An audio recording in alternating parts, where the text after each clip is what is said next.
21st century started off pretty bad, and only got worse. Sea levels rose. Climate went to hell. 3/4 of the major cities around the world were flooded, ruined, and uninhabitable. Local and national authorities rebuilt upward, above the waterline. Whole new cities, using the old as foundations, and leaving the lower layers, the flood layers, to rot and decay. But a lot of people had already died as the world collapsed. Who was going to build these incredible new structures? Robots. I call them scrapheads. But then, I've never been a fan. Not that anyone cares what I think. Fact is, we needed robot labor like never before. One company rose to dominate the market. Bergen Advanced Robotics Technology from the USA. Bergen has a 95% share of the global robotics industry. Of course, they didn't get there without ruffling a few feathers. Most famously, the Amada Corporation in Japan sued Bergen for stealing its technology. But by then, Bergen was already huge, and Amada lost its case. That was the last obstacle between Bergen and world domination. Thanks to them, the USA is now the global superpower. In 2040 AD, the world's remaining economic concerns ratified the New Geneva Convention. One of the most controversial parts of it was Clause 21, which banned research into robots that could pass for human, or holochildren, as the media called them. 40 years later, a holochild attacked Bergen's headquarters in the USA. He didn't just fool the humans. He seemed to have no idea he was a robot himself. I'm Sergeant Dan Marshall. I work for the IRTA, the International Robotics Technology Association out of Geneva. The IRTA set up a global task force called Rust Crews to deal with breaches of the convention, especially Clause 21. We've got full support from the US military, which is where I used to work anyway.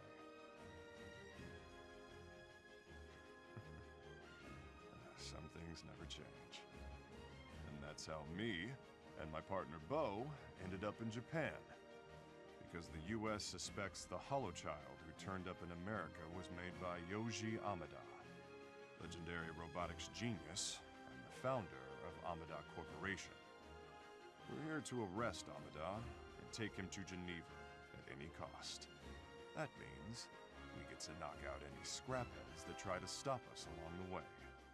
I sure hope they try.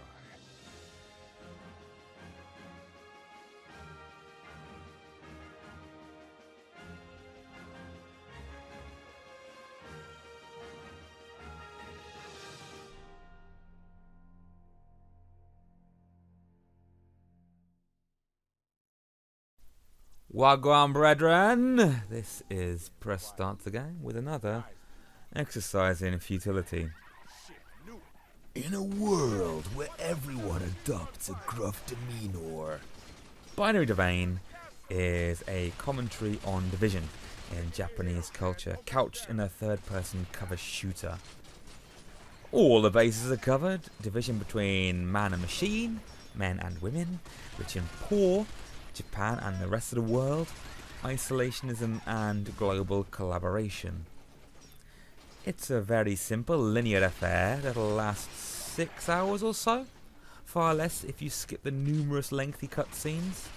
But skip them at your peril, because there's a truly mental story about robot evolution that emerges in the final act. As we saw in the lengthy intro sequence, which appears at the start of chapter 2, it's 2080 and the world has gone pear-shaped. The old world has been flooded and a fancy new one built over the top with the aid of machines. The protagonist is Dan Marshall, leader of a Rust crew whose sole purpose in life is to hunt and kill scrapheads. Robotics has become so advanced that robots and humans are almost indistinguishable. Any robot that can pass for a human must be destroyed according to the new Geneva Convention. I am sure the more keenly observant of you will have noticed a similarity with Ridley Scott's 1982 masterpiece Blade Runner. There are numerous references throughout the game, not only to Blade Runner but to a few other movies. But mostly Blade Runner. Machines becoming more human than human, an elderly genius playing God, false memories. The art style is not shared from Blade Runner though. Level design is so achingly Japanese.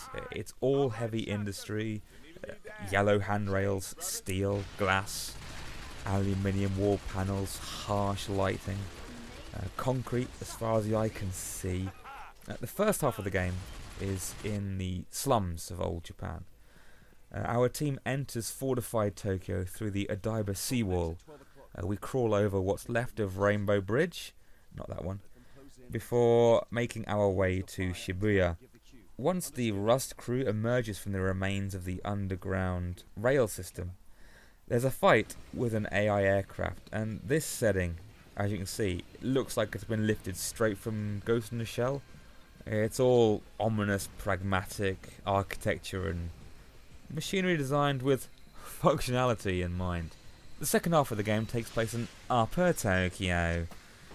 As our team bursts forth from the sewer system which feeds directly into the slums, we're met with the upper class, the hoi and the polloi of Japanese society, all sitting out on a terrace sipping half-calf skinny soya caramel lattes from real-life vendor of mediocre beverages, Tully's Coffee. Tully's Coffee is just one of several real-life companies that appear in 2080s Tokyo, most notably Timex, Tokyo Marui, and Nissan Foods' ubiquitous cup noodle appear, as well as advertising for Zoff and Shochiku. They make booze, I think. The game came out in February 2012, and it's interesting how there are areas in Tokyo that already look like those presented in the game. It's like they didn't imagine far enough into the future to outdo Japan's rapid real-world development. This game is infinitely charming, from the hilarious Japanese ideals of masculinity to the female robots that inexplicably have tits. It's a great way to describe it is it's like a Japanese developer from the era of pre-launch PS2, whose head is just filled with ideas that are impossible for the hardware, suddenly found himself in 2010 with a PS3 dev kit and money. It's a throwback to the best possible era of gaming. There are only a handful of enemy types, and the guys you're killing at the start of the game are the same as at the end. Curiously, the game gets easier as you make your way through it. Destroying robots nets you cash, which can be used to buy upgrades for your character and, more importantly, your guns. You can buy upgrades for your teammates, but there's absolutely no point, and that brings me to my only criticism: the friendly AI. The hierarchical finite state machine is an algorithm that decides how your team should behave. And apparently every conclusion it comes to is run the other way and wildly fire your gun, if they fire their gun. Now, there's a system in place that lets you order your squad mates either by voice through a microphone or by holding L2 and using the face buttons. And tellingly, one of the commands is fire. So yeah, you have to tell your team to use their weapons. The only frustration from the game stems from your friendly AI's ineptitude. I've not seen them shoot anyone, and when you get in the big open area, like the arena areas, it's particularly annoying as you just can't rely on them to cover you. They will, however, constantly shout out advice and messages of support, which isn't as helpful as a shower of boiling lead. There's some unique resource management in the form of the upgrade system. Attributes can be found or bought, and they fit into this 2x3 grid. The early mods are bulky, but more expensive or harder to find ones occupy less space, enabling you to equip more. Again, you can buy these for your team, but there's no point, because not only are your crew largely set dressing, but they also disappear and reappear throughout the story. But as you spend time with your teammates, your trust gauge builds. This affects how they respond to your commands. It doesn't, it makes no difference as far as I can tell. And it changes story events. The story itself doesn't change much, but who does what and who survives the final act does. Other things I like about this game, Chapter 4 is essentially a collection of boss battles interspersed with cutscenes. This Yakuza's fashion is spot on. Video game voiceover darling Troy Baker plays Charles. Rachel has the single most hideous facial design I've ever seen in a video game. Next time someone complains about games objectifying women, throw this their way. It's like a cross between Dame Judi Dench and Andre the Giant. Sure, why not? The robots are so satisfying to kill. They fall apart and explode in the shower of steel and silicon.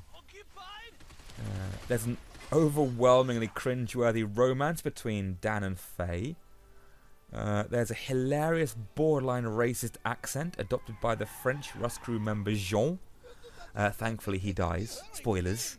There's a fight with a giant spider robot on what appears to be Shibuya Crossing, complete with a Hachiko statue. At the time of release, Binary Domain got pretty good reviews, but the game sold horridly. According to Wikipedia, it only sold 20,000 copies in North America by 2012. It's one of those games you find on what games are criminally underrated surveys on Reddit. You'll never see it on a top 100 games list, and that's a shame, especially when you see dross like the criminally overrated Metal Gear Solid 2 taking up space. Binary Domain is available on Steam and PS3 and probably Xbox. I've got no idea, who cares. So there you go folks, that's my contender for most Japanese game of all time. Give it a try. Thanks for watching.